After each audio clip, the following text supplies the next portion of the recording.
Cub trapped in a burning forest. What a diaper-clad hero did next melted firefighters' hearts. Let us know where you're watching from. If you love my content, consider supporting it with a super thanks. Also, don't forget to like and subscribe. It'll help us to remain in touch with amazing people like you. The morning sun cast golden rays through the pine trees of Whispering Woods, where Lily Morgan stood on the porch of her small cabin. Wisps of smoke drifted on the horizon, too faint to cause immediate concern but enough to make her frown. Fire season had come early this year. Lily tucked a strand of auburn hair behind her ear and adjusted her sleeping toddler, Noah, on her hip. At just 18 months old, the boy was oblivious to the worry lines etching his mother's face as she scanned the distant mountains. Birds had fallen silent, a telling sign that something wasn't right. The forest creatures always knew first when danger approached. Lily had learned to read these signs during the 5 years she'd lived here with Michael. 5 beautiful years in their dream home before the wildfire that took him last summer while he worked with the firefighting crew to save other families' homes. Now it was just her and Noah, surrounded by memories both beautiful and painful.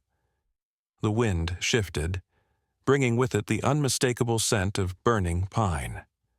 Stronger now, closer. Lily's grip tightened around Noah, whose blue eyes, so like his father's, blinked open.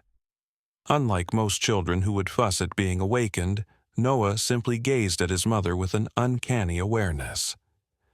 Sometimes Lily felt those eyes could see straight through to her soul, understanding things no toddler should comprehend.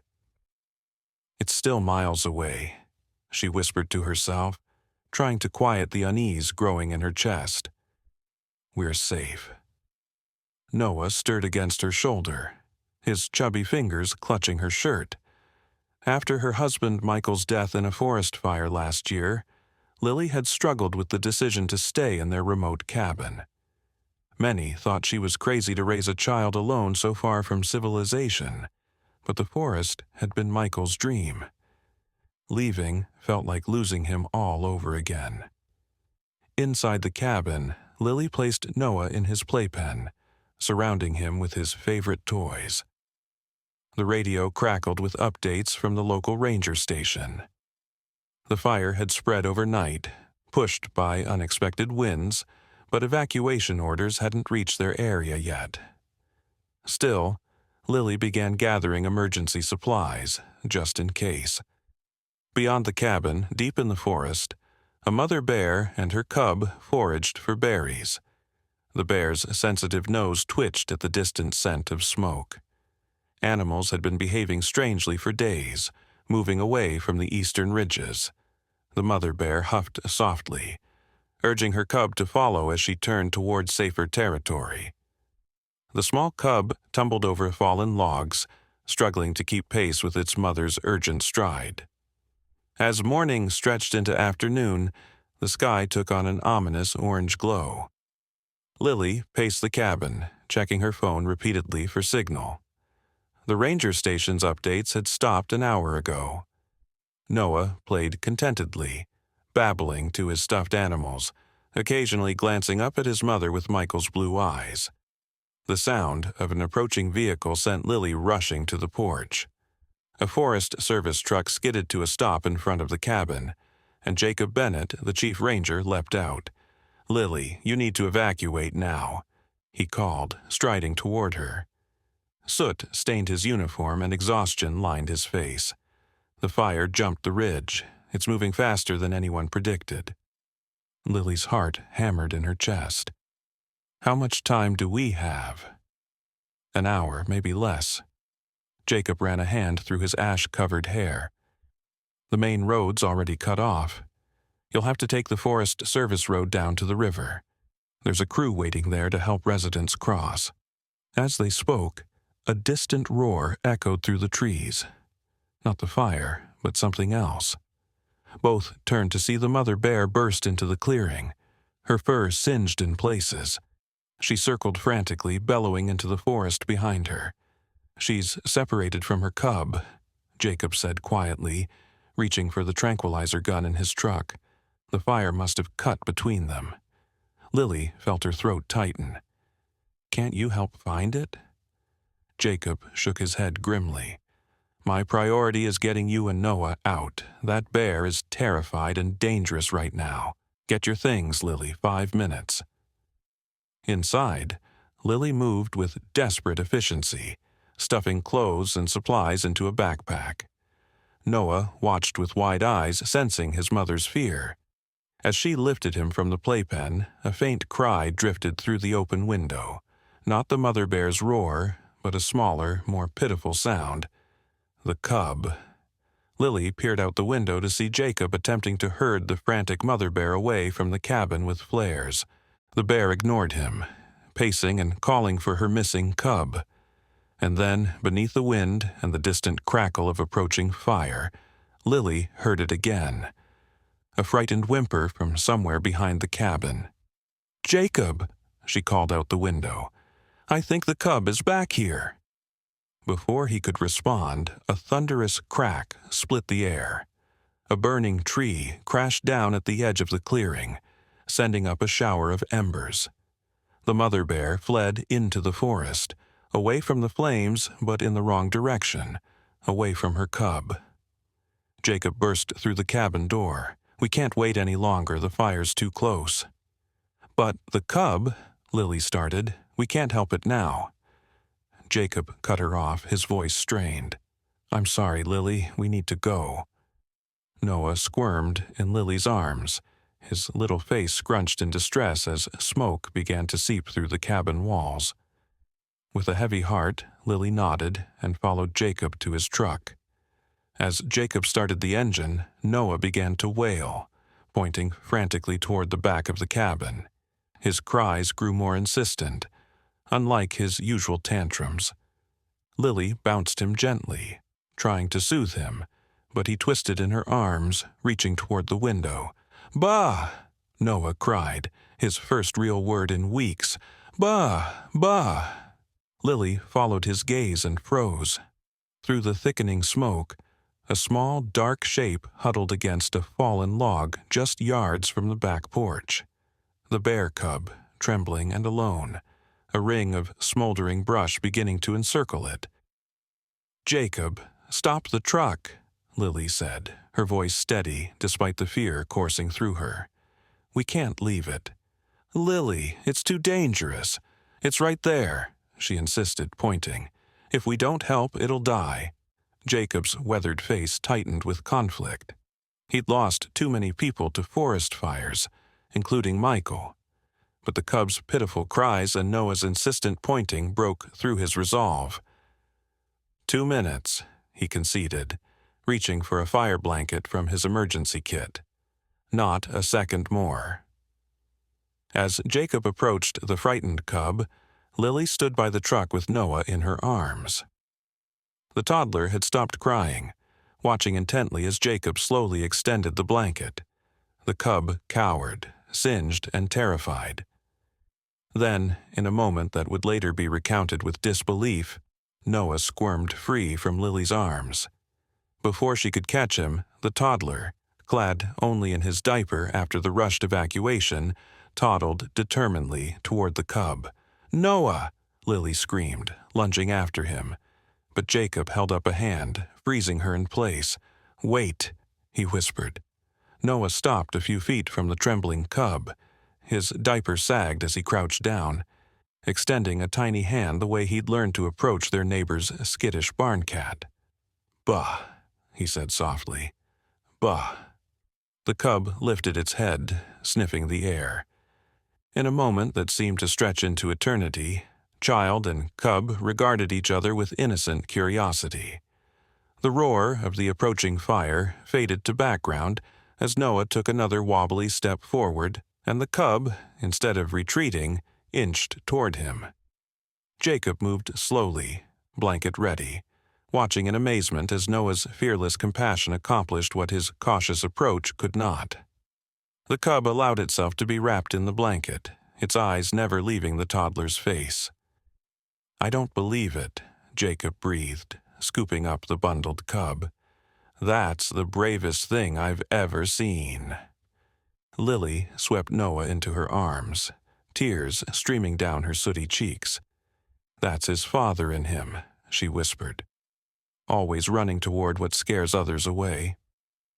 As they drove away from the cabin, flames beginning to lick at its wooden walls, Noah babbled happily in his car seat, occasionally pointing at the bundle in Jacob's lap where the cub had finally fallen into exhausted sleep.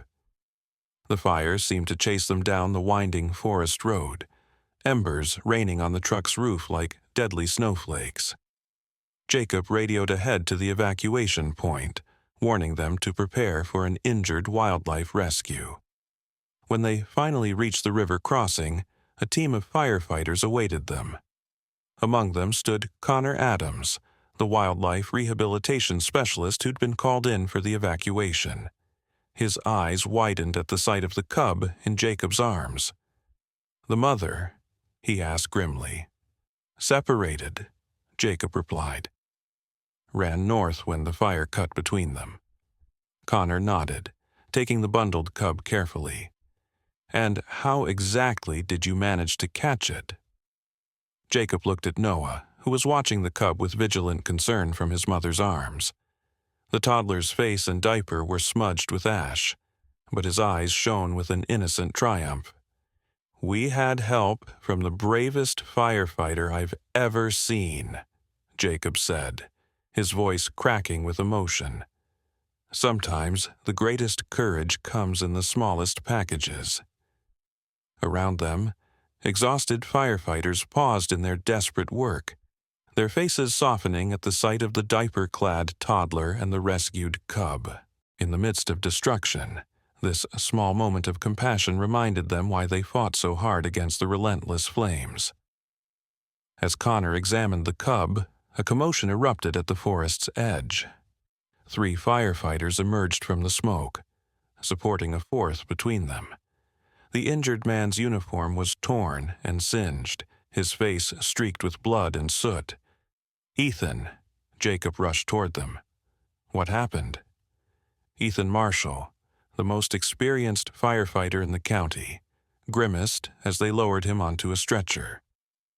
"Found the mother bear," he managed through clenched teeth. "She was trapped by fallen debris. When we tried to clear a path..." He didn't need to finish.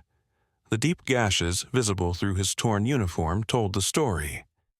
The mother bear, terrified and in pain, had lashed out at those trying to help her. "Is she..." Lily couldn't bring herself to complete the question, conscious of Noah watching with wide, understanding eyes. "She's alive," one of the other firefighters, Avery Johnson, replied. "We tranquilized her and got her out. She's being transported now. Pretty badly burned, but fighting." Noah squirmed in Lily's arms, pointing toward the forest with urgent babbles. At first, she thought he was responding to the conversation about the mother bear, but his insistence grew more frantic as he leaned toward the tree line. "What is it, sweetheart?" Lily asked, struggling to hold her wriggling son. A moment later, they all heard it. A distant, desperate cry that wasn't quite human, but carried the unmistakable sound of pain. Noah's little face crumpled with distress as he continued pointing. "There's someone else out there," Jacob realized, grabbing his radio or something. The exhausted firefighters exchanged glances. They'd been battling the blaze for hours, and the primary evacuation route needed to be secured before the fire cut it off completely. Every minute counted. Connor handed the bundled cub to a wildlife technician. "Get this little one started on fluids and oxygen," he instructed before turning to Jacob. "I'll go.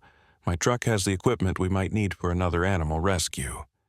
"Not alone, you won't," Jacob countered. "Avery, can you go with him?" Avery nodded, already reaching for her gear. The female firefighter had specialized in wildland rescues before joining the department. "We've got 20 minutes, Max, before that section is completely overrun," she warned. Lily watched with a strange mixture of dread and hope as Connor and Avery climbed into the wildlife rescue truck and headed back toward the burning forest. Noah had settled somewhat, but his eyes remained fixed on the spot where the truck had disappeared, as if he alone understood what awaited them. The river crossing bustled with activity as more evacuees arrived. Families clutched precious belongings, children cried, and volunteers distributed water and blankets. Through it all, the bear cub remained surprisingly calm in the wildlife technician's care, occasionally making soft, questioning sounds that seemed directed at Noah. "He's asking for his mama," Noah said suddenly, his voice clear and perfect, shocking Lily, who had only heard him speak in single-word utterances before. "Noah?" she gasped, wondering if the stress of the day had made her imagine it. The toddler pointed at the cub. "He's scared? Want mama?" Jacob, who'd been helping an elderly couple from their vehicle, stopped and stared. Did he just... "He's never spoken in sentences before," Lily whispered, tears filling her eyes. "Michael always said Noah would surprise us when he was ready." A surge of commotion drew their attention back to the road where Connor's truck was returning, moving slowly through the smoke. When it stopped, Avery jumped out first, her face ashen beneath the soot. "We need help," she called, waving urgently. "More hands!" Jacob and 2 other firefighters rushed to the truck. From Lily's position, it was difficult to see what they were unloading, but it was clearly something large. Noah began struggling again, reaching toward the activity with determined grunts. "Bah, mama, bah!" Connor broke away from the group and approached Lily, his expression grave but eyes bright with an almost bewildered hope. "Lily, I need to ask you something that's going to sound crazy," he began, running a hand through his smoke-stained hair. "Your son, has he always had this connection with animals?" "What do you mean?" Connor gestured toward the truck, where Jacob and the others were carefully transferring something onto a tarp. There was a second cub out there, hidden in a hollow log. We would have missed it completely if Avery hadn't heard it crying. But here's the thing. He paused, seeming to struggle with what he was about to say. The way your son pointed, the exact location, it's like he knew. Lily stared at her son, who was watching the rescue operation with intense focus. "I don't understand." "Neither do I," Connor admitted. "But what we found wasn't just the second cub. There were 3 more, barely alive, a whole litter. The mother must have been moving them one by one when the fire separated her from the first." Lily's heart constricted. 4 cubs? But I thought black bears usually only have 2 or 3 at most. "Exactly." Connor's voice dropped lower. "This is unprecedented. And they're not all the same age. We think at least one might be from a different mother who didn't make it. The surviving mother adopted it."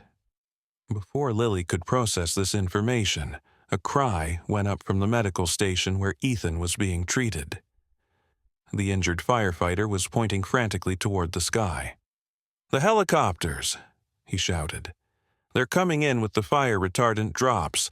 They don't know we're still evacuating." Jacob grabbed his radio, but the static that answered his urgent call confirmed what they all feared. The communication systems were failing as the fire damaged the relay towers. "They'll drop directly on this position in less than 5 minutes," Ethan explained, trying to sit up despite his injuries. Standard procedure for defending the river firebreak. Panic rippled through the evacuation point. The chemical fire retardant, while effective against flames, could cause serious respiratory issues, especially for the small and vulnerable, like Noah and the bear cubs. "We need to move everyone upstream now," Jacob ordered, his voice carrying over the frightened murmurs. "Get the vehicles across the river first, then all personnel." In the chaos that followed, Lily clutched Noah tightly, joining the stream of evacuees moving along the riverbank. The water crossing, their escape route, was rapidly becoming jammed with vehicles and frightened people. At this rate, not everyone would make it across before the retardant drop. Connor appeared at her side, a large container in his arms. Inside, the first bear cub whimpered, reaching a paw toward Noah as they passed. "Mama," Noah said again, his voice somehow carrying through the noise. He wasn't looking at the cub this time, but back toward the forest, his small face set with a determination that looked eerily like Michael's. A terrible realization struck Lily. The mother bear was still being transported somewhere in the evacuation. If they moved upstream, away from the planned drop zone. The mother, she grabbed Connor's arm. Where did they take her? Connor's expression confirmed her fears. The transport truck left just before we got back with the other cubs. They're taking her to the emergency wildlife triage they set up at the old ranger station. Which is downstream, Lily finished for him, the implication settling like ice in her stomach. In the drop zone, with 4 orphaned cubs up here. A distant thrum grew steadily louder. The approaching helicopters, minutes away from releasing their payload of chemicals. The evacuation point had nearly emptied, with just a few stragglers and emergency personnel remaining. Noah's eyes filled with tears as he looked from the cub in Connor's arms to the forest and back again. "Fix," he said with startling clarity. "Need to fix." In that moment, something shifted in Lily's heart. Maybe it was grief transforming into purpose, or maybe it was seeing Michael's determination reflected in their son's eyes. Whatever it was, she made a decision that would alter the course of not just this day but everything that followed.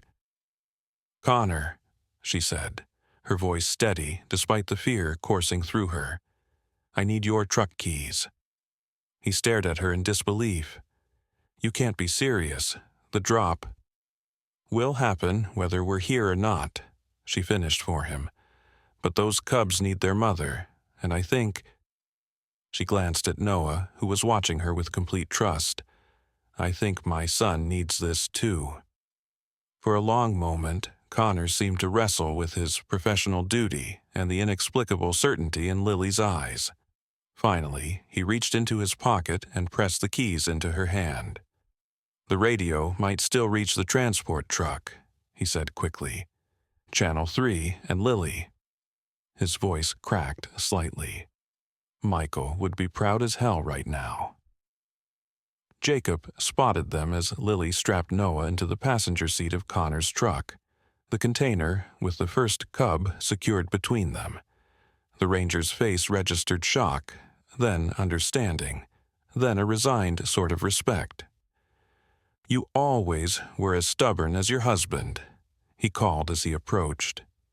Instead of trying to stop her, he handed her a small emergency kit.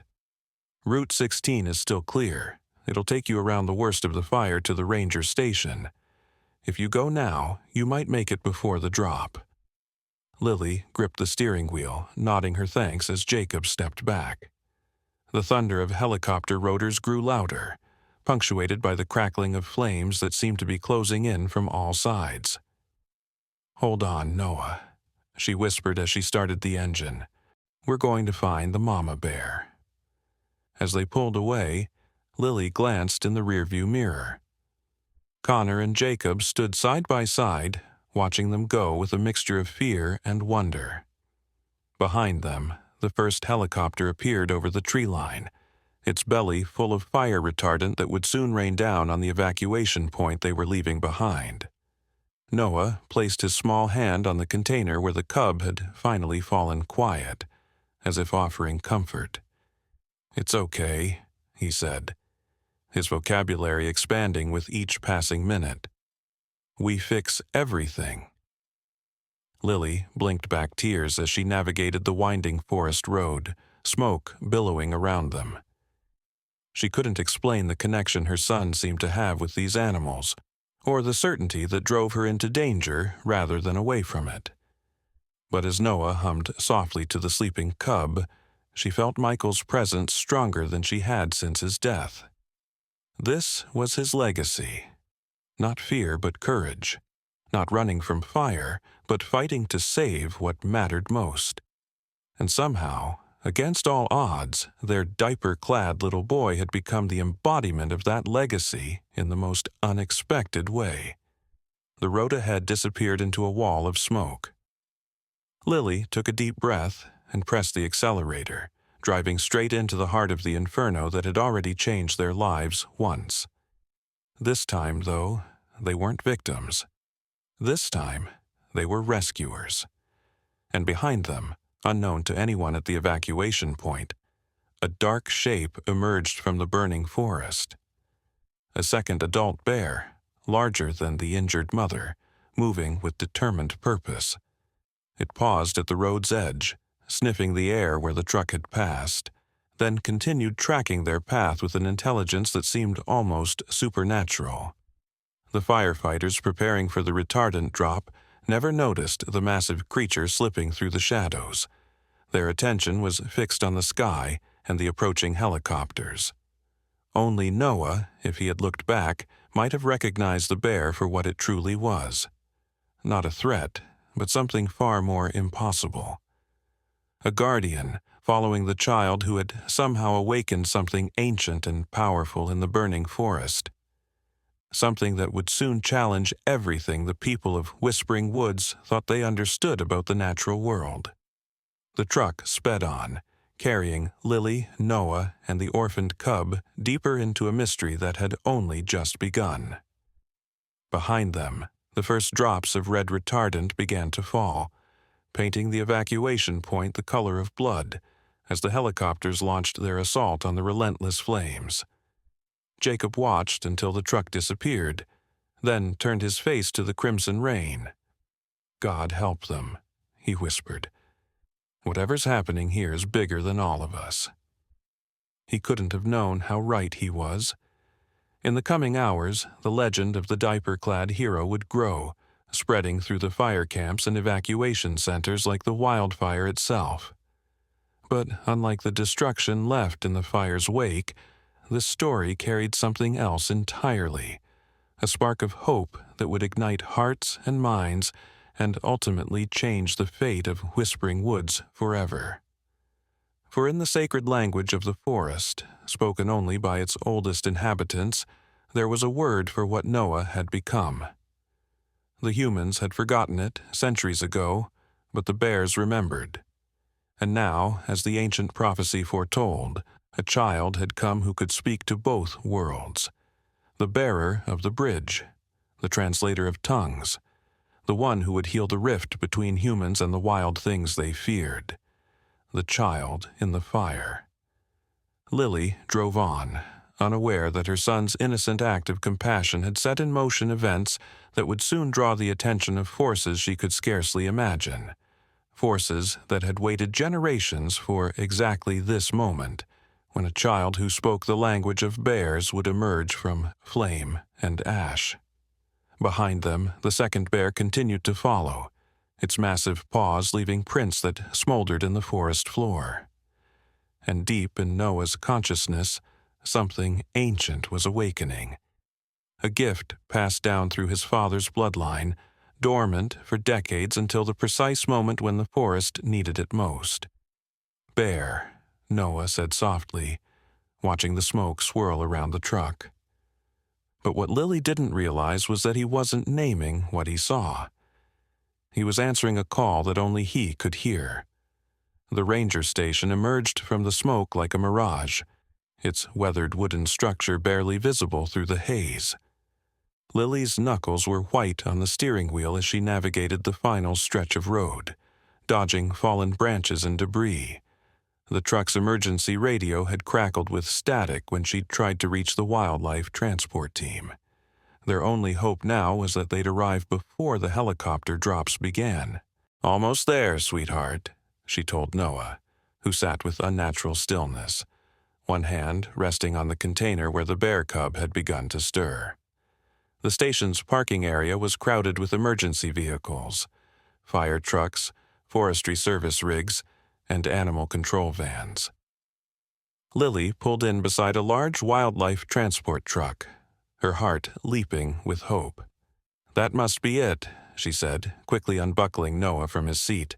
"That's where they would have brought the mother bear." As Lily lifted Noah and secured the container with the cub, the station door burst open.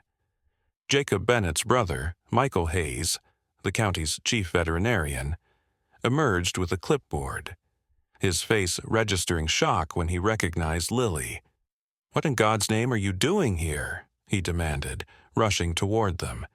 "This area is about to be doused with fire retardant. We're evacuating in 10 minutes. "The mother bear," Lily explained breathlessly. "You have her, don't you? We have one of her cubs." Michael's expression shifted from anger to confusion. "How did you— Never mind. Yes, she's inside, but she's in bad shape. Burns over 20% of her body, smoke inhalation, and she's still partially sedated from the tranquilizer." "There are more cubs," Lily pressed. 3 more, at the river evacuation point. Connor and Avery found them just before the helicopters arrived. Understanding dawned in Michael's eyes.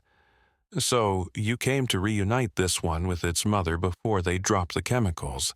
Damn, Lily, that's either the bravest or the craziest thing I've ever heard." "It wasn't my idea," Lily admitted, glancing down at Noah, who was staring intently at the station door.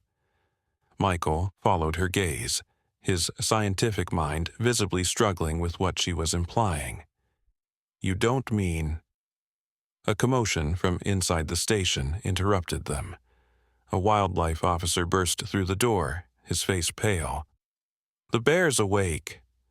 "She's tearing the place apart, trying to get out." Michael cursed under his breath. "The sedative must have worn off faster than we calculated. The stress and adrenaline from the burns—" He broke off as Noah suddenly squirmed from Lily's grasp, dropping to the ground with surprising agility for a toddler. Before either adult could react, he toddled determinedly toward the station door, his diaper the only barrier between his tender skin and the ash-covered ground. "Noah!" Lily lunged after him, but Michael caught her arm. "Wait," he said, his voice tight with a mixture of fear and scientific curiosity. "Just wait." Noah reached the steps of the station and stopped. The wildlife officer stood frozen in the doorway, unwilling to approach the child, but clearly terrified for his safety. From within came the sounds of destruction, crashing equipment, splintering wood, and the deep, pained bellows of a wounded animal. Then Noah did something that would later be described in a dozen different ways by those who witnessed it. He sat down on the bottom step, placed his small palms on the weathered wood, and began to hum. The sound wasn't quite a melody, more a rhythmic vibration that seemed to resonate with the wooden boards beneath him. It rose and fell in patterns that made no sense to human ears, but carried with them an undeniable intentionality. Inside the station, the sounds of destruction abruptly ceased. "What on earth?" Michael whispered, unconsciously tightening his grip on Lily's arm. Noah continued humming, his little body swaying slightly. Then, still humming, he turned to look back at his mother in the container she held. His eyes, normally a soft blue, seemed to shimmer with an inner light as he pointed first at the cub, then at the door. The message couldn't have been clearer if he'd spoken it aloud. "Bring the cub here." Lily felt a chill that had nothing to do with fear run through her body. This was beyond strange, it was impossible. Yet she found herself walking forward, the container held before her like an offering. "Lily, don't," Michael warned, but there was more awe than conviction in his voice. She knelt beside Noah, setting the container down carefully. The cub inside had awakened fully now and was pawing at the air holes, making soft, questioning sounds.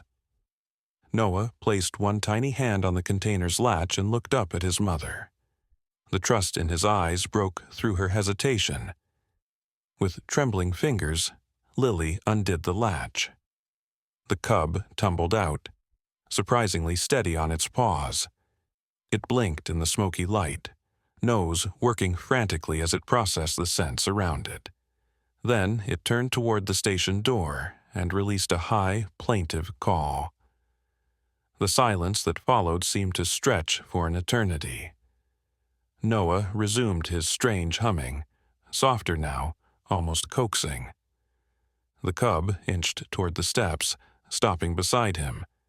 And then, from within the darkened doorway of the ranger station came a response, a low, rumbling sound that vibrated through the wooden structure. Heavy footfalls approached slowly.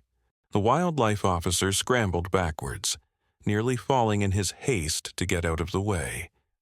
Lily held her breath as a massive shadow filled the doorway. The mother bear emerged, her movements stiff with pain, patches of her fur singed away to reveal blistered skin beneath.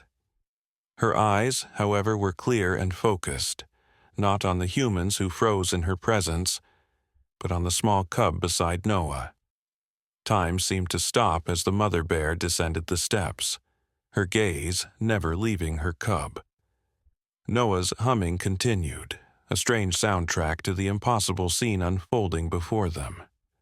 The toddler showed no fear as the enormous predator approached, stopping inches from where he sat. The cub rushed forward, releasing a stream of whimpering sounds as it nuzzled against its mother's leg. The bear lowered her head, gently inspecting her offspring with nose and tongue, confirming its identity and condition.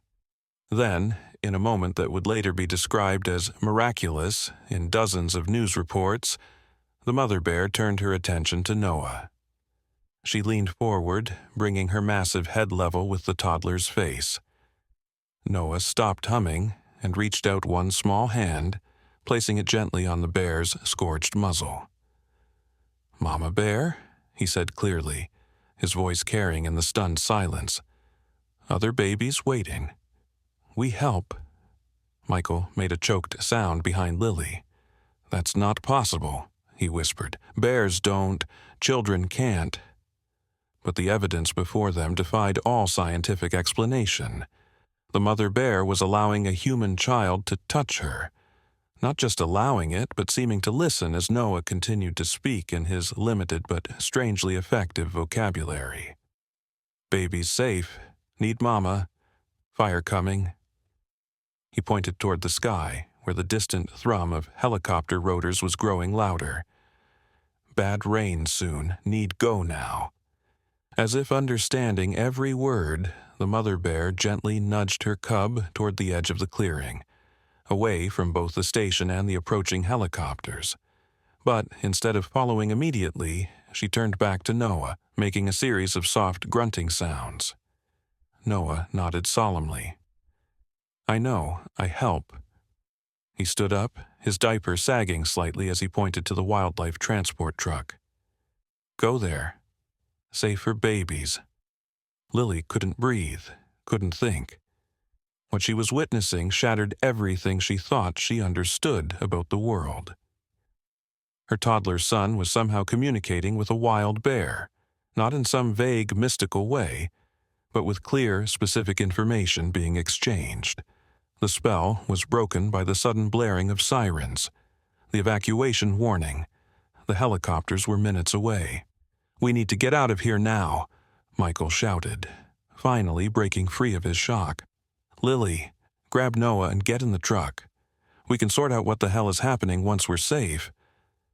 But Noah shook his head stubbornly, pointing again at the wildlife transport vehicle. "Bear truck. For babies." Understanding dawned on Lily with startling clarity. He wants us to use the transport truck to evacuate the mother and cub, and to go back for the others. "That's insane," Michael protested. "We're not wildlife officers." "But you're a vet," Lily countered, a strange calm settling over her. Nothing about this situation was normal, but somehow she trusted her son's impossible connection with the injured bear. "You know how to handle her safely, and we have less than 5 minutes before those helicopters arrive." Michael stared at her, then at Noah, who stood patiently beside the mother bear as if this were the most natural thing in the world. The bear was watching the toddler with an intelligence that seemed to transcend animal instinct. "The world's gone mad," Michael muttered, but he was already moving toward the transport truck, pulling keys from his pocket. "Get the cage open in the back, and for God's sake, don't make any sudden movements." What followed was a blur of activity that defied all wildlife management protocols. Somehow, with Noah's unexplainable guidance, they managed to coax the injured mother bear and her cub into the transport vehicle. The bear seemed to understand exactly what was happening, following Noah's gestures and soft words with an almost reverent obedience. As Michael secured the transport cage, Lily lifted Noah into the cab of the truck, buckling him into the middle seat. The toddler's face shone with a strange mixture of exhaustion and triumph, as if he'd accomplished exactly what he'd set out to do. "3 more babies," he reminded her as Michael climbed into the driver's seat. "Must hurry." The first drops of fire retardant began to fall as they pulled away from the ranger station, spattering the windshield with crimson liquid that looked disturbingly like blood. Michael navigated the truck onto Route 16, heading back toward the river evacuation point where the remaining cubs waited. "Lily," Michael said, his voice strained as he focused on the smoke-obscured road. "What we just saw, it's not possible." Lily looked at her son, who had fallen into an exhausted sleep between them, his small chest rising and falling peacefully despite the chaos around them. "I know," she said softly, "but it happened anyway." In the transport compartment behind them, the mother bear had also succumbed to exhaustion, curled protectively around her single cub. But her eyes remained open, watching through the small observation window as the landscape rushed by, as if she knew exactly where they were going, as if she understood that her remaining cubs would soon be restored to her, as if she trusted the small human child in a way that defied every natural instinct of her species. And somewhere in the burning forest they passed, the second bear continued to follow their trail, moving with purposeful speed. Its massive form appeared and disappeared through the smoke like a ghost, pausing occasionally to release a deep, rumbling call that carried for miles through the fire-ravaged trees. A call that was answered again and again by voices that had not been heard in whispering woods for generations, voices that had been waiting for the child who could speak their ancient tongue, the child in the fire, the child who was changing everything. The helicopter hovered over the river evacuation point, its rotors whipping the water into frenzied whitecaps. In the chaos below, Connor Adams paced anxiously, one eye on the sky and the other on the 3 bear cubs huddled in a makeshift pen. The retardant drop had been delayed when he'd managed to radio the pilots about the continued evacuation, but they couldn't wait much longer. The fire was advancing too quickly. "Any word from Lily?" Avery asked, joining him at the edge of the clearing. The female firefighter had refused to leave until every evacuee was safe, including the orphaned cubs. Connor shook his head grimly. "Nothing. And the radio towers are down now. If she made it to the ranger station—" He let the sentence hang unfinished. They both knew what the silence might mean. The smallest of the 3 cubs released a pitiful cry, pawing at the edge of the pen. All 3 had been examined by the wildlife technicians, treated for minor burns and smoke inhalation. Physically, they would recover. But without their mother, "We'll have to transport them to the wildlife center in Madison," Connor said reluctantly. Even if by some miracle Lily found the mother bear, we can't wait any longer." Avery nodded, though her expression remained troubled. There's something strange about all this. The way that toddler knew where to find the first cub, how he seemed to communicate with it. And now, these three, found in different locations but somehow staying together. "The fire's making everyone a little crazy," Connor replied, though he couldn't quite convince himself. He'd worked with wildlife for 15 years and had never seen anything like the bond between Noah and the bear cub. A shout from the river crossing drew their attention. Jacob Bennett was pointing at something on the access road, his expression a mixture of disbelief and joy. "Look, it's them." The wildlife transport truck emerged from the smoke, moving steadily toward the evacuation point. Its white exterior was stained with soot and red retardant, but it was unmistakably the vehicle from the ranger station. "I don't believe it," Connor breathed, already running toward the approaching truck. "They actually made it." The truck rolled to a stop at the edge of the clearing.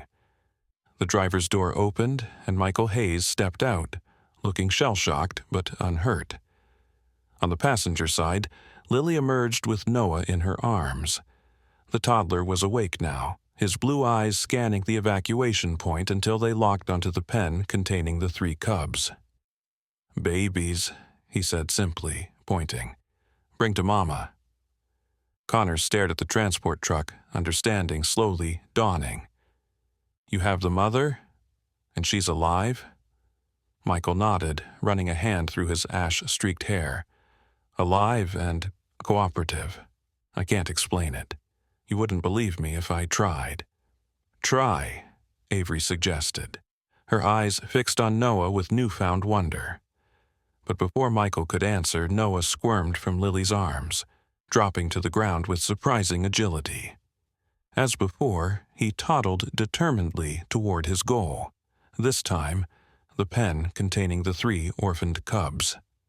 The gathering crowd of firefighters, evacuees, and wildlife workers fell silent, watching the small boy in his soot-stained diaper approach the wild animals. The cubs, who had been listless and frightened, suddenly perked up, releasing a chorus of excited whimpers. Noah reached the pen and pressed his tiny hands against the mesh. "Hi, babies," he said softly.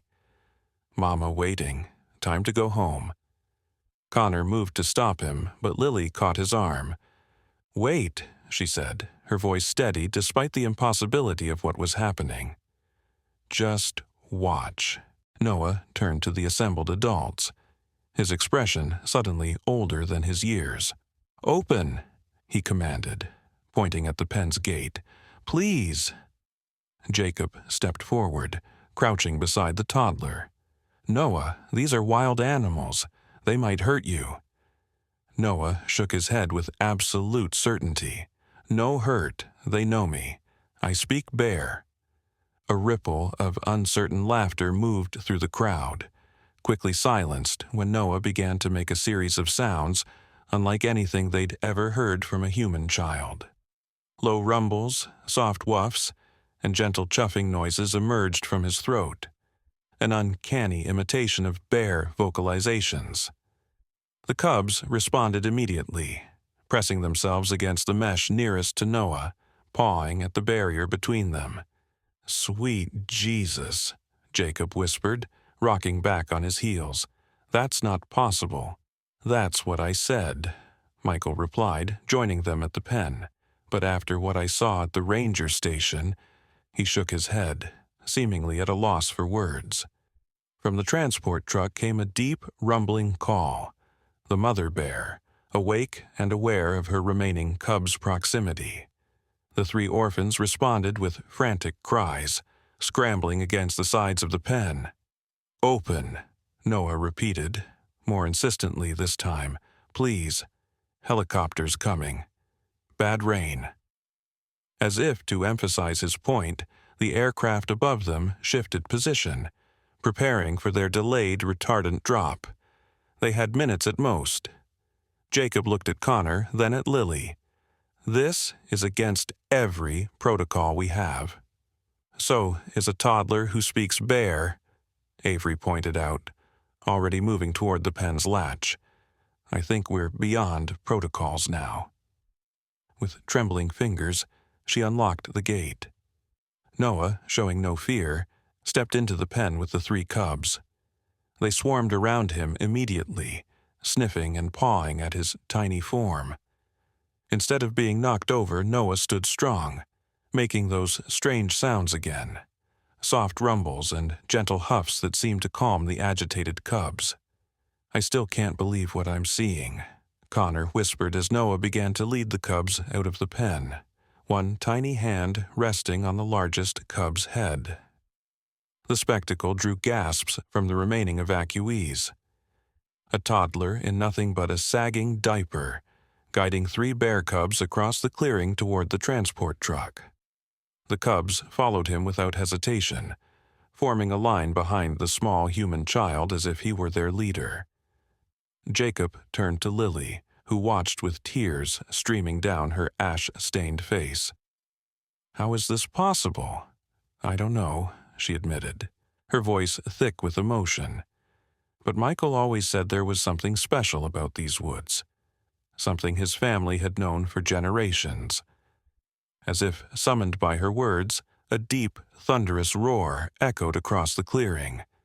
Not from the transport truck where the mother bear waited, but from the burning forest beyond the river. Everyone froze, including Noah and the cubs. The toddler turned toward the sound, his expression lighting with recognition. "Grandpa," he said softly, pointing toward the trees. Before anyone could react to this bewildering statement, a massive shape emerged from the smoke at the forest's edge. Larger than any bear they'd ever seen, with silver-tipped fur that seemed to shimmer despite the ash falling around it. The second bear, the one that had been following them unseen throughout their journey. That's not possible," Michael breathed, stepping protectively in front of Lily. "That's a silverback grizzly. They've been extinct in these mountains for 100 years." The enormous bear stopped at the river's edge, its intelligent eyes fixed on Noah. The toddler raised one small hand in greeting, seemingly unafraid of the massive predator. "Grandpa Bear," Noah repeated with absolute certainty. "Michael's bear." Lily's hand flew to her mouth as understanding crashed over her. The stories Michael had told her, legends she'd dismissed as family folklore. His great-grandfather, who'd lived alone in these woods for 40 years, who claimed to speak with the bears. The silverback that had supposedly saved his life during the Great Forest Fire of 1922, carrying him to safety through flames no human could survive. "It can't be," she whispered, but the evidence stood before them.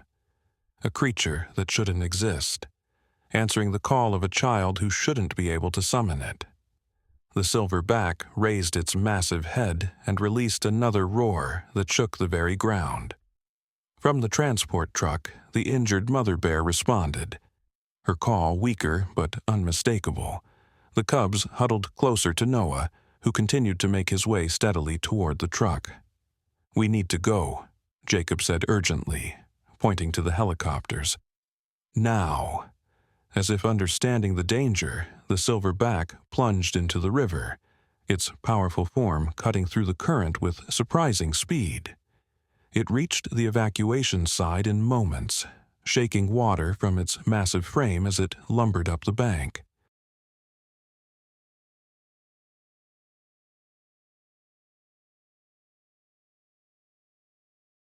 Panic rippled through the remaining evacuees, but Noah's voice cut through the chaos. "No scared," he called out, his voice impossibly commanding for such a small child. "Grandpa, help!" And impossibly, miraculously, the massive bear did exactly that. It moved with deliberate care through the crowd, approaching Noah and the cubs. When it reached them, it lowered its enormous head, gently nudging the smallest cub forward when it hesitated. Together, The strange procession continued, Noah in the lead, 3 cubs following, and the ancient silverback bringing up the rear, ensuring none fell behind. They reached the transport truck just as the first helicopter moved into position for the drop. Michael hurried to open the rear doors. Inside, the mother bear struggled to her feet at the sight of her remaining cubs, releasing a joyful sound that brought tears to the eyes of everyone present. "Hurry!" Jacob urged as the cubs scrambled into the truck, reuniting with their mother in a tangle of fur and happy whimpers. Noah stood at the edge of the truck, watching the reunion with a smile of pure satisfaction. Then he turned to the silverback, who waited patiently beside him. What happened next would be recounted differently by each witness. Some would say the bear simply nodded to the child. Others would insist they saw it gently embrace the toddler with one massive paw. A few would claim in hushed tones that the creature spoke, not in bear sounds, but in a deep, rumbling voice that sounded eerily human. What no one disputed was what Noah said in response. "I promise, Grandpa, I keep them safe. Always." The silverback released a final, gentle huff, then turned toward the burning forest. Instead of retreating from the flames, it moved purposefully toward them, its massive form soon disappearing into the smoke and ash.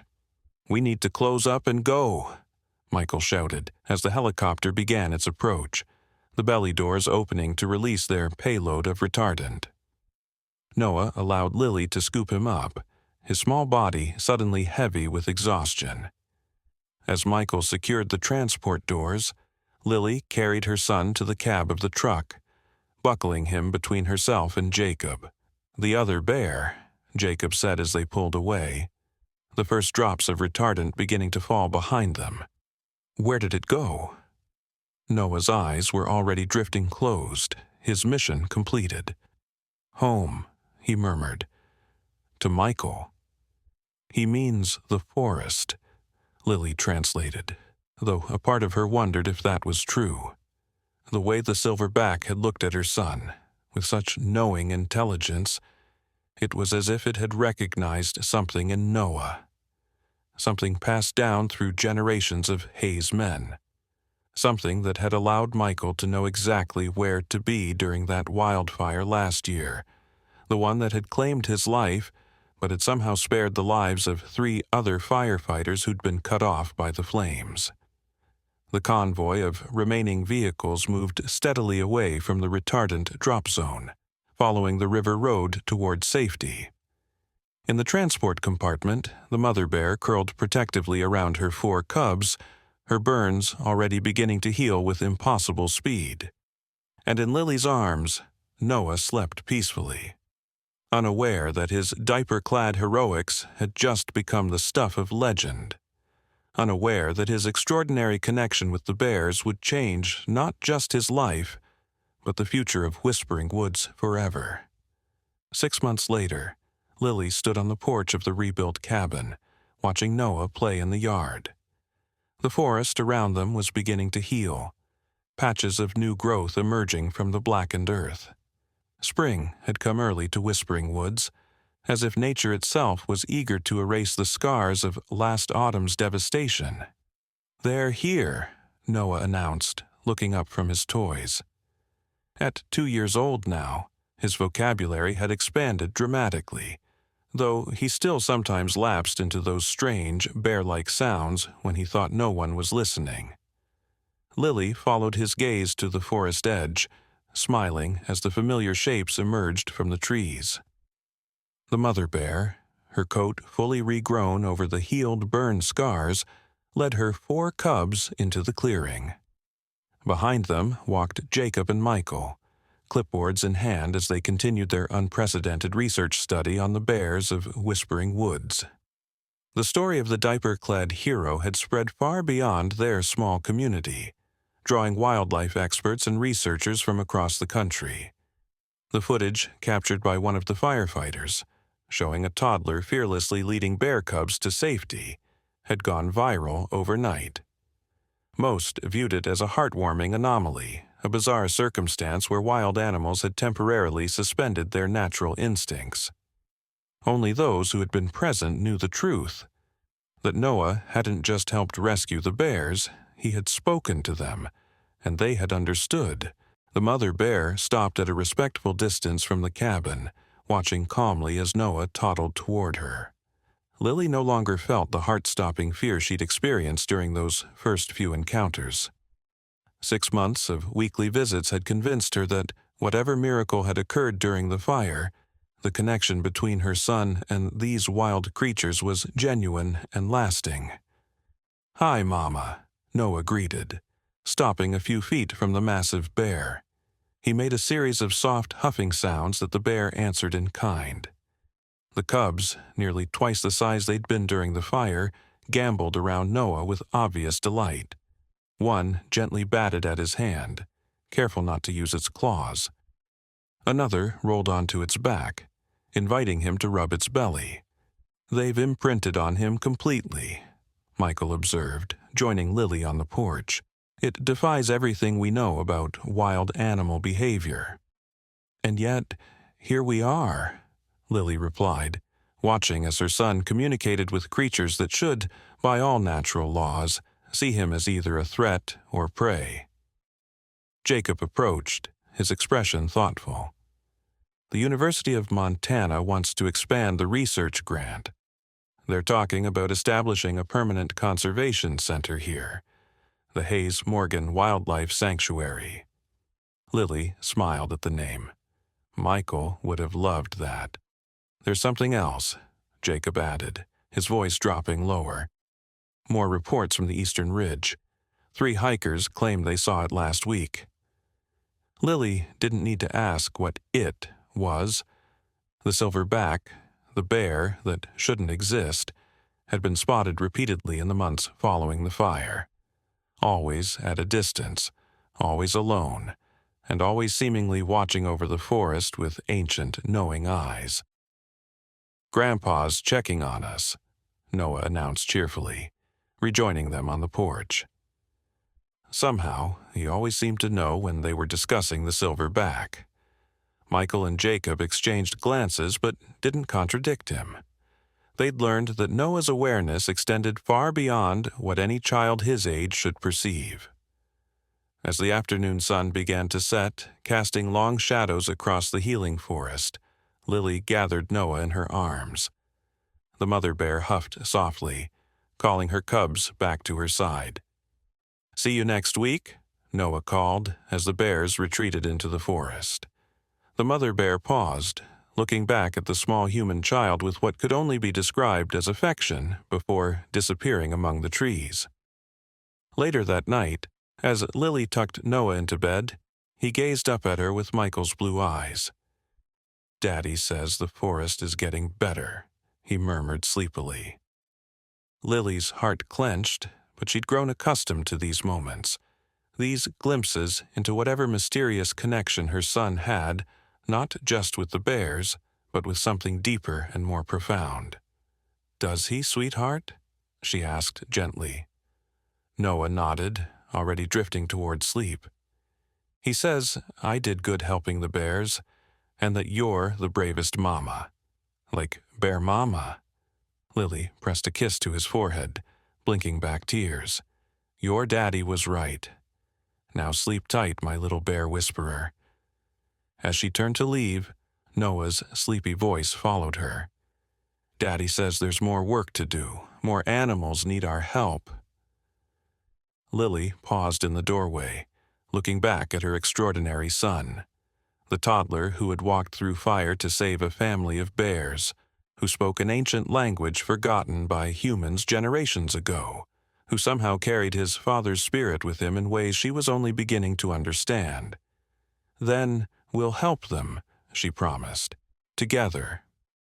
Outside, a gentle rain began to fall, nurturing the new growth emerging from the ashes of last year's devastation. And somewhere in the darkness of whispering woods, a silver-backed grizzly lifted its massive head to the night sky, releasing a soft rumble of satisfaction that echoed through the trees like a benediction. The child of fire was fulfilling his destiny.